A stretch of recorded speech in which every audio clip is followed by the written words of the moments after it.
Assalamualaikum warahmatullahi wabarakatuh. Eh, saya Nuramani Alhayat dari kelas Proses Manufaktur Polimer, Teknik Metalurgi dan Material.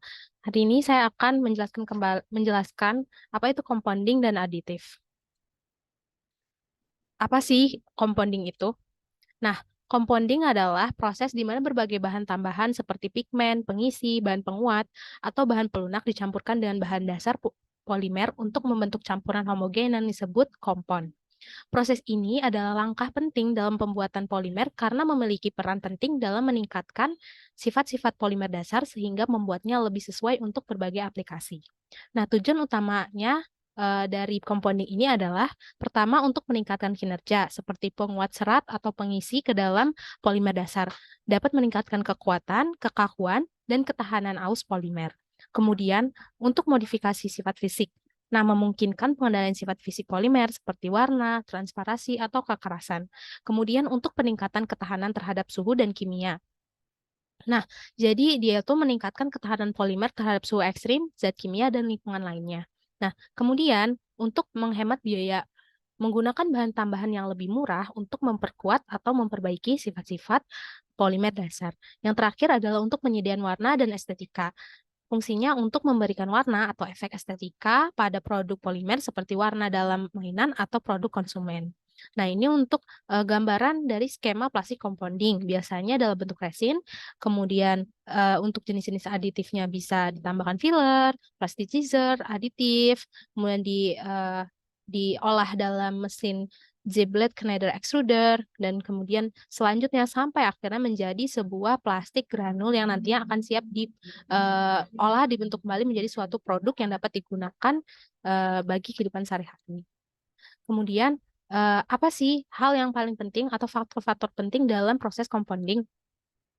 Faktor-faktor yang paling penting adalah ada struktur, characterization, properties, performance, dan processing.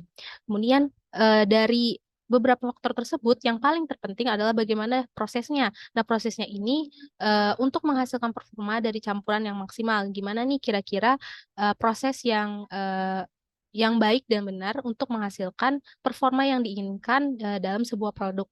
Kemudian dari propertinya, nah konsistensi, viscosity, melting temperature, strength of the polymer, dan electricity behavior atau sifat-sifat dari materialnya itu sangat diperhatikan dalam pembuatan compounding. Nah, kemudian ada struktur. Strukturnya itu memahami struktur dari polimer untuk dapat mengetahui proses, properti yang dihasilkan, dan menentukan proses yang digunakan untuk mendapatkan performance yang dibutuhkan. Kemudian apa aja sih equipment dan teknik yang dibutuhkan untuk compounding polimer ini?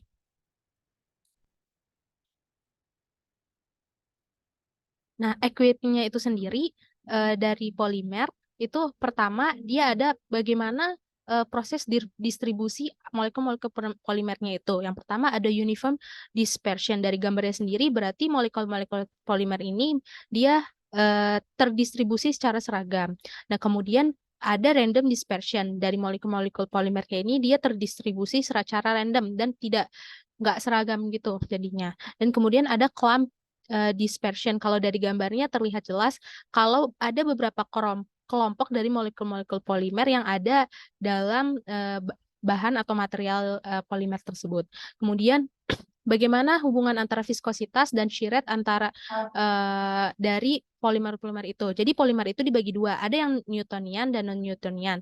Nah, untuk yang Newtonian sendiri, dia tuh hubungan antara viskositas dan shear rate-nya dia berbanding lurus. Dimana kalau bukan berbanding lurus, maksudnya kayak viskositasnya diberikan shear rate seberapa besar pun, viskositasnya akan stagnan di titik tersebut. Jadi bisa dilihat dari grafik kalau sebesar apapun shear rate-nya, viskositasnya akan tetap di titik yang sama.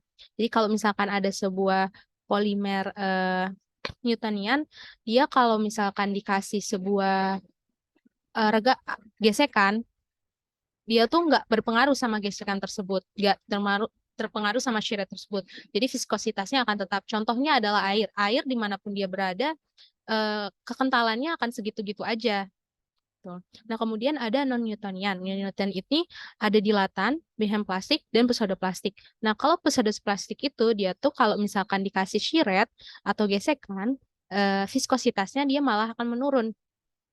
Dan kalau dilatan, ketika dia dikasih shear rate yang tinggi, viskositasnya malah meningkat kayak gitu. Nah, untuk Bingham plastik sendiri, ini dia dimulai kayak diberikan shear rate yang dilihat dari grafiknya, shear rate-nya itu dia semakin kecil, malah viskositasnya dia malah makin meningkat gitu. Next. Nah, kemudian untuk proses dari equipment dari compounding itu ada resin, filler, pasteurizer, aditif, terus ada mesin extruder, terus ada single screw extruder, water bath, haul off, cutter, storage, dan pada akhirnya menghasilkan sebuah plastik granuler. Next, nah kemudian ada alat twin screw extruder. Nah kegunaannya apa sih? Jadi kegunaannya itu mentransfer panas dan energi mekanis untuk memberikan pencampuran dan berbagai fungsi dukungan. Nah variasi operasinya adalah polimerisasi polimer baru, modifikasi polimer melalui reaksi Graf, devolatilisasi, pencampuran polimer yang berbeda, pencampuran partikulat ke dalam plastik. Nah, untuk gambarnya sendiri, ini gambar untuk twin screw. Jadi ada twin screw-nya yang ini alatnya. Kemudian ada untuk tempat memasukkan feed-nya atau umpannya, polymer feed direction. Nah, di sini ada hoppernya. Terus ada barrel feed with heating system, ada molten plastic, ada discharge shape polymer, lalu ada material yang nantinya bakalan bagaimana feeding of solidnya, compression section, metering atau melting section. Next. Nah, ini untuk tekniknya sendiri. Jadi untuk mengkompon sebuah polimer atau ya bahan baku polimer itu, pertama itu feeding. Feeding umpan bisa jadi di extrusion, lalu di cooling, terus pelletizing, jadi membuat bahan baku si polimernya itu menjadi pellet, terus di blending. Kemudian dari proses blending melalui beberapa tahap lagi sampai akhirnya dia ke proses shipping. Next. Nah, tipe dan klasifikasi dari aditif. Nah, jadi aditif itu adalah bahan yang ditambahkan ke dalam sebuah polimer untuk memodifikasi polimer tersebut. Jadi kalau misalkan ada bahan baku polimer, dia butuh sebuah bahan tambahan yang jumlahnya sedikit untuk memodifikasi sifatnya. Nah, apa aja sih tipe-tipenya? Tipe-tipe yang pertama itu modifier. Nah, modifier ini dia memodifikasi sifat yang berbeda dari bahan baku ke produk. Terus ada property extender. Dia tuh meningkatkan sifat mekanik material. Misalkan bahan bakunya tadinya dia punya sifat kekakuan hanya dinilai misalkan nilainya adalah 1. Nah, ketika untuk menjadi produk, dia pengen kekakuannya meningkat atau sekitar nilainya 3. Nah, property extender inilah yang ditambahkan ke dalam proses pembuatan produk tadi untuk meningkatkan sifat kekakuannya itu. Nah, kemudian ada processing edge. Nah, processing edge ini memudahkan proses manufaktur produk. Jadi misalkan kalau polimernya itu sedang diolah di dalam alat, nah untuk polimernya itu tidak lengket ke dalam molding atau cetakannya itu, dia ditambahkan processing edge. Contohnya adalah misalkan slipping agent untuk mencegah si polimernya itu lengket ke dalam alatnya. Nah, untuk contoh-contoh dari modifier sendiri ada antioksidan, heat stabilizer, anti-static agent, UV-like stabilizer, dan flame retardant. Nah, untuk property extender itu ada lubrikan, slip agent, anti-block agent, processing aid, dan yang terakhir untuk contoh-contoh dari processing aid sendiri adalah plasticizer, blowing agent, nucleating agent.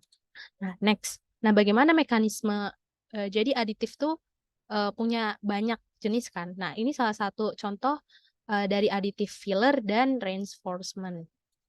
Nah, untuk filler sendiri, nah filler ini adalah bahan yang ditambahkan dalam matriks.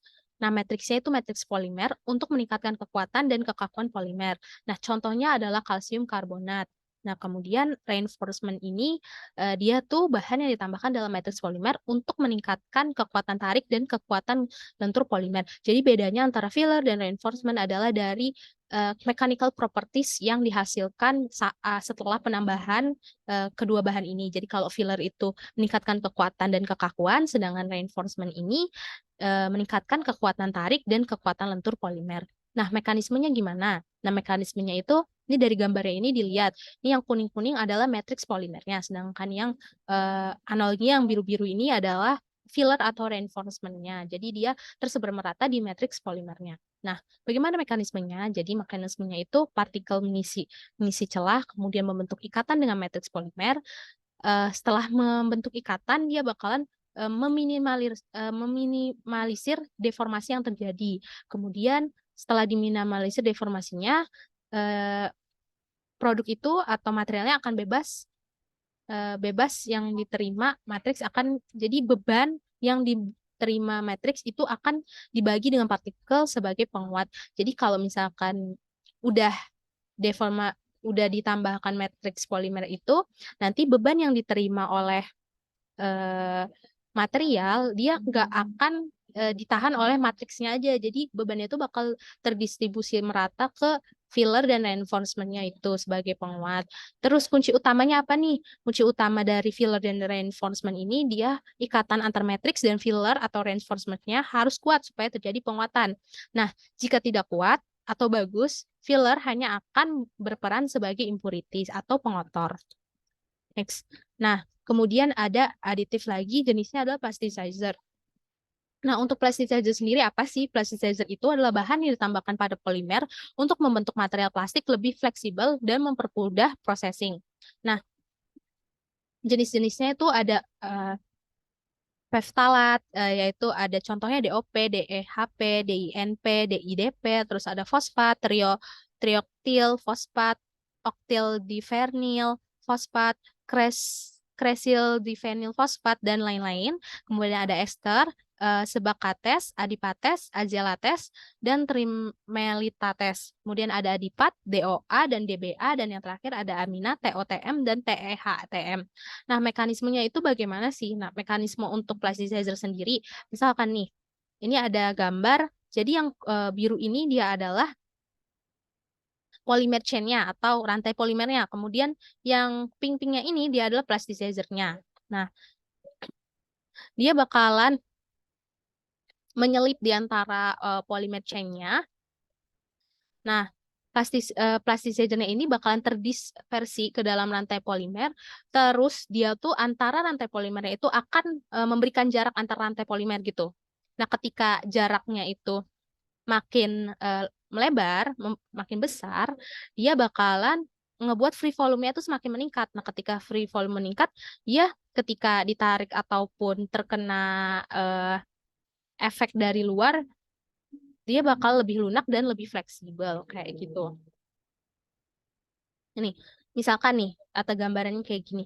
Nah, ini kalau misalkan dia material polimernya udah dikasih plasticizer, ketika dia ditarik, dia bakalan bisa lebih bisa meregang gitu lah, lebih bisa elastis kayak gitu. Nah, kalau misalkan tanpa plasticizer, dia bakal lebih kaku kayak gitu. Kayaknya lebih fleksibel dan lebih kaku. Nah, plasticizer ini bekerja dengan mengisi ruang kosong antara rantai polimer dan membentuk ikatan fisik dengan rantai polimer. Nah, kemudian ada aditif, stabilizer, dan antioksidan. Apa sih sebenarnya mereka ini? Nah, ini sebenarnya untuk how does polymer stabilizer antioksidan UVA helps bekerja. Nah, mekanisme penstabil polimer seperti foto di samping ini meliputi penstabil panas dan penyerap UV or Hals, penstabil cahaya amina terhambat, dan penstabil panas dapat dibagi lagi menjadi fenolat, amina, fosfit, trioester, logam yang dinonaktifkan di foto ini. Jadi yang ini untuk skema dari mekanisme UV stabilizer. Nah, dari RH polimer, terus dia jadi carbon free radikal. Terus yang ini dari hidroperoxide, dia dengan mekanisme reaksi kayak gitu, nih pemutusan gugus fungsi OH yang nantinya dia bakalan bereaksi dengan polimer membentuk ROH dan H2O. Terus si O-nya ini dia bakal ke karbon free radikal. Terus peroksida radikal ini, dari peroksida radikal, dari sini nih, dari sini dia ROO peroksida radikal itu dia bakal melepas si O2-nya ini untuk mencapai karbon free radikal kayak gitu. Next. Nah, untuk stabilizer sendiri pengertiannya apa sih? Dia tuh bahan yang ditambahkan ke polimer untuk mencegah degradasi dan mempertahankan kualitas polimer selama masa pakainya. Yang pertama adalah heat stabilizer. Nah, heat stabilizer ini dia mencegah rusaknya material plastik karena pengaruh panas, terutama pada saat pemrosesan dari resin menjadi produk plastik. Nah, mekanismenya bagaimana? Mekanismenya dia pertama reaktif, terus bereaksi secara kimiawi dengan polimer untuk membentuk struktur yang lebih stabil. Terus yang non-reaktifnya, dia bakalan menyerap atau membersihkan radikal bebas yang dapat menyebabkan degradasi. Nah, untuk jenis stabilizer sendiri, yang pertama pada PVC itu ada tin organometal stabilizer. Itu ada banyak yaitu butyl tin, octyl tin, butyl tin, dan octyl tin lagi dengan jenis yang berbeda. Kemudian ada lead stabilizer, mixed metal stabilizer yaitu logam Zn, kalsium, magnesium, barium, atau campuran dari paduan ketiganya. Kemudian ada organic base stabilizer, metal free stabilizer. Terus juga ada jenis metal yang jenisnya metal karboksilat, barium atau cadmium stabilizer, barium zinc stabilizer, kalsium zinc stabilizer. Terus ada jenis lead stabilizer, ada tribasic lead sulfat, dibasic lead stearat, neutral lead stearat, dibasic lead karbonat, dan yang terakhir dibasic lead phtalat. Next. Nah, untuk pengelompokan dari stabilizer itu sendiri dibagi berdasarkan tujuannya. Yang pertama untuk meningkatkan properties. Ada apa aja sih? Ada antioksidan, oxalate, stabilizer, head stabilizer, flame retardant, dan anti-static agent. Kemudian ada yang bertujuan untuk mempermudah proses. Pertama ada processing aid, lubrikan, slip agent, anti-block agent, dan yang terakhir bertujuan untuk memodifikasi produk seperti plasticizer, blowing agent, dan nucleating agent. Nah, ini untuk pengertian dari masing-masing aditifnya itu. Antioksidan itu berfungsi untuk mencegah memperlambat terjadi oksidasi material plastik baik oleh udara maupun oleh oksidator lain. Ada oxalate stabilizer, dia melindungi plastik dari degradasi yang disebabkan oleh radiasi sinar UV atau tampak. Kemudian ada heat stabilizer, dia mencegah rusaknya material plastik karena pengaruh panas, terutama pada saat pemrosesan dari resin menjadi produk plastik. Nah, kemudian ada flame retardant. Dia tuh mencegah terbakarnya material plastik. Terus ada anti-static agent. Dia mengurangi sifat surface electrical change dari plastik. Kemudian dapat mencegah menempelnya debu pada permukaan produk. Nah, processing aid ini dia tuh mencegah timbulnya masalah-masalah selama proses pencetakan produk plastik. Nah, kemudian ada lubrikan atau pelumas. Dia berfungsi juga untuk saat pemrosesan si polimernya ini. Dia fungsinya untuk mengurangi gaya gesek atau friction antar molekul plastik. Ini mencegah menempelnya plastik pada cetakan dan bagian-bagian mesin yang lain. Kemudian ada plasticizer. Nah, plasticizer ini membentuk material plastik lebih fleksibel dan mempermudah saat processing. Nah, kemudian ada blowing agent. Nah, blowing agent ini memberikan efek expanding pada material sehingga plastik memiliki kerapatan yang lebih kecil. Nah, yang berikutnya ada nucleating agent. Dia tuh mengontrol pertumbuhan spherulites dalam plastik semikristalin. Nah, untuk memicu terbentuknya kristal dalam plastik semikristalin. Nah, berikutnya ada anti-block agent. Dia itu mencegah terjadinya lengket pada plastik film, baik di antara plastik maupun dengan roller calendering. Dan yang terakhir ada slip agent. Jadi dia mencegah terjadinya lengket pada plastik film. Terus,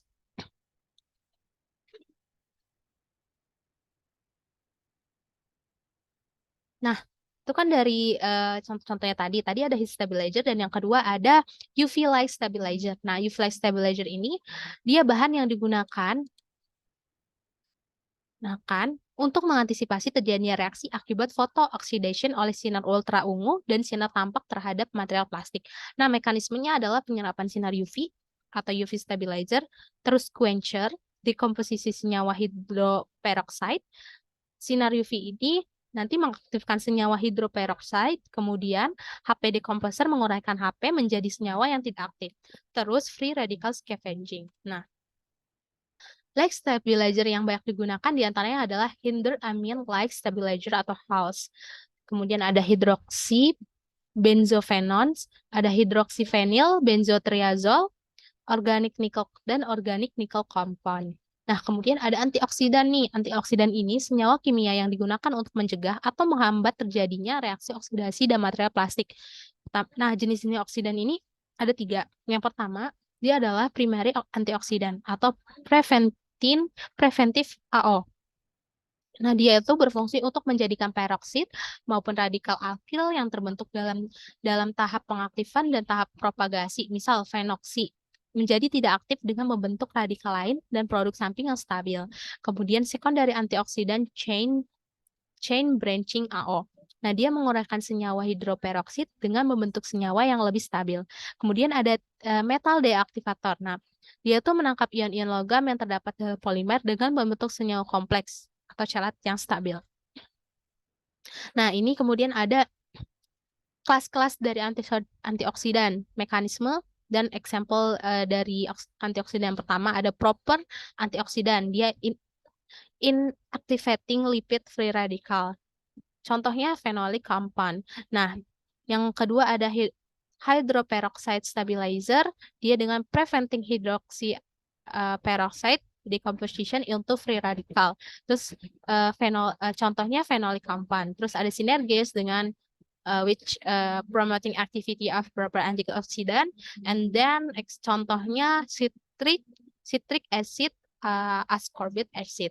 Kemudian ada metal chelator dengan binding heavy metal into inactive compound. And then the example is phosphoric acid, Maillard compound, citric acid.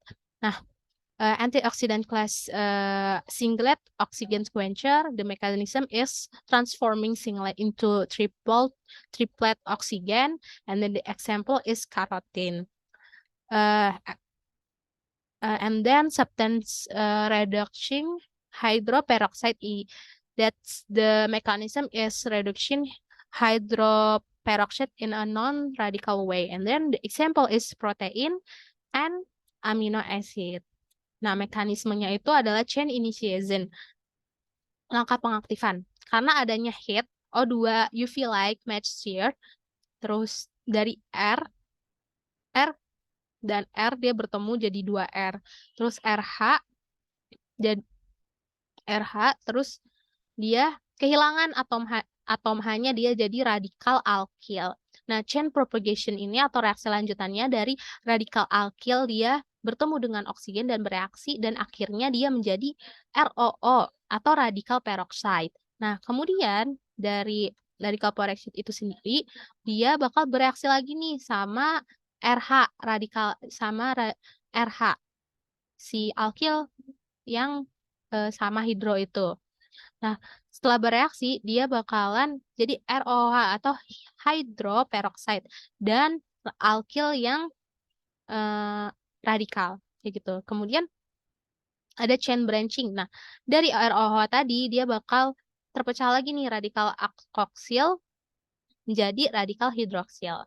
Nah, atau dia juga bisa 2 ROH ini jadi RO radikal dan RO radikal plus H2O. Kemudian ada chain termination. RO2 dia produk yang tidak aktif. Akan jadi produk yang tidak aktif dan menjadi O2. Jadi R jadi R-nya doang, alkilnya doang. Dan ada RO2 radikal ditambah R radikal, dia jadi ROOR. 2R jadi RR dan 2R radikal jadi RH olefin. Nah, kemudian ada additive colorant and pigment. Itu apa sih sebenarnya? Nah, klasifikasinya itu ada dyes dan pigment. Nah, dyes ini adalah senyawa molekul organik, biasanya mengandung karbon, dengan bagian struktural yang dikenal sebagai kromofor yang melekat pada gugus fungsi auxokrom molekul perwarna. Dan sedangkan pigment itu adalah senyawa organik atau anorganik padat yang memperlihatkan warna dalam bentuk padatnya. yaitu mereka tidak perlu berinteraksi dengan lingkungan kimianya untuk menunjukkan warna. Nah, bedanya pigmen dan dyes itu sendiri, nah kalau dyes itu dia memberikan warnanya dengan menempel pada substrat atau polimernya, atau dengan melarutkan dalam pelarut dye. Nah, kalau pigmen, dia itu memberikan warna tanpa memerlukan interaksi dengan zat lain. Nah, sedangkan berikutnya dye ini berfungsi untuk menunjukkan warna pada tingkat molekuler dan setiap molekul dye diindividualisasikan dalam matriks yang dipilih. Sedangkan partikel pigmen mempunyai ukuran mungkin sangat kecil jika dilihat dengan mata telanjang. Tetapi partikel pigmen ini seringkali ribuan kali lebih besar daripada molekul dye. Nah, mekanismenya sendiri, pewarna akan menyerap sebagian cahaya tertentu dan memantulkan atau mentransmisikan sisa cahaya. Warna yang terlihat oleh mata manusia adalah warna yang tidak diserap oleh pewarna. Nah, contoh coloran yang digunakan pada industri. Coloran, ada dairy light pigment, chemical class-nya azodye, tipe pigmen, dan lain sebagainya yang ada di tabel. Kemudian untuk coloran sendiri penurunannya, jadi ini ada pigmen dan dyes. Nah, dyes ini biasanya organic compound. Nah, kalau pigmen dibagi lagi jadi dua, ada inorganic dan organic.